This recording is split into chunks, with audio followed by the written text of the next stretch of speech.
as our teachers in the teacher panel have mentioned, they have received a lot of support from different levels of the institution. And also at the same time, they would hope to receive more support in terms of technical, in terms of pedagogical support to help them design their blended learning. And from that perspective, what are the existing resources and support that are available in the GE curriculum in each of our institutions? Say at PolyU, we can solicit help from the EDC, but they will charge us. So in a way, I'm using my project money to do this. And of course, in the long run, I suppose if the university can provide, say, instructional designer or those kinds of things, then would be helpful. But I think as the first step, we're all learning. If we can have more, say, good practices from other universities in other places of the world, it would be very helpful. In CUHK, we have an elite unit.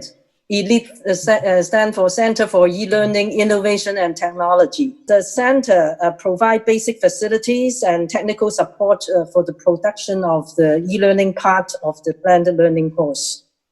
But the design work comes mainly from our teachers. So I think if we can have a design team to give advices to our teacher, and so they can make the e-learning part more attractive, that will be great. As I said, So for Ellie, which was hugely valuable with that video and media expertise, and then CETL, the Center for the Enhancement of Teaching and Learning, and then the Common Core and the teachers. But this may be a point we could do more inter-institutional work if we had a design team that could serve all of our instructors. I mean, that would give a bit more consistency potentially, but yes, we would have to find funding, et cetera, et cetera. But I think that the activity of this support is essential. I mean, it's not going to happen unless we have different types of technical and course design support. Now, in the UST, we have a Center for Education Innovations, and under the center, we have two teams working on this. One team is responsible for providing technical support as well as the course design, the advices to the instructors if they wish to convert their courses to blended learning or e-learning. So that is more like a technical support. And the other team is for sharing, organizing workshops, trainings to help people start the preparations for converting, and also offering grants to support T&L conversions. So we do have internal grants available to those who want to convert. And then we imposed a criteria in our Common Core Teaching Award, say that if you want to get the award, you have to show your innovation in T&L, which include blended learning and e-learning. Working, I think, because it's an cross-institutional GE. So my view is the common instructional design may not totally work, because say we got students from different universities, and how can we engage them so that they become more proactive? So all these things, I guess we need more thought and of course more resources. Basically, I think we should recommend to UGC that this is a promising way, a promising approach, and what we need is to further enhance the curriculum design. Well, maybe let me share our experience with another local exchange that we just terminated last year.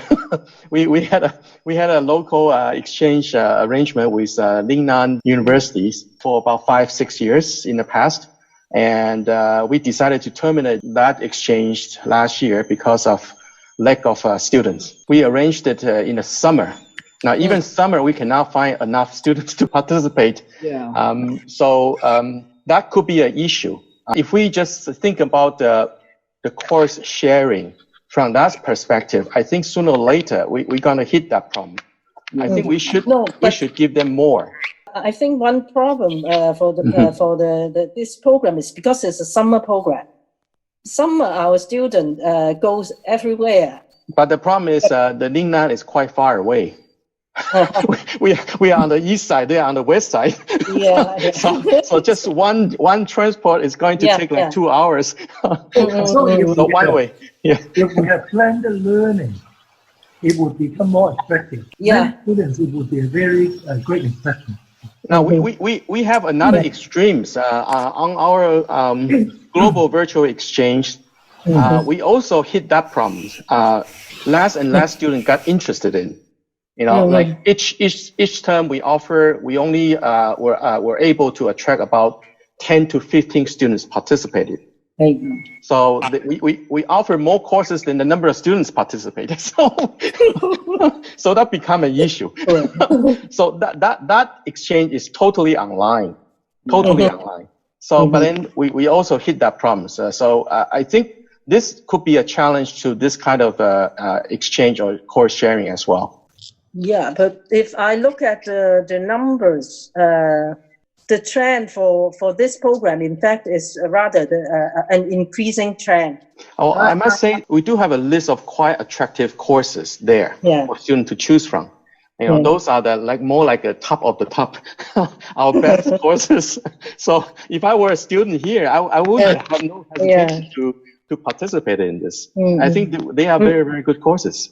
Given all that experience, I also want to invite you to think about the feasibility of normalizing this practice into the curriculum. How large of a scale can we maintain, and how many courses would be, say, a magic number?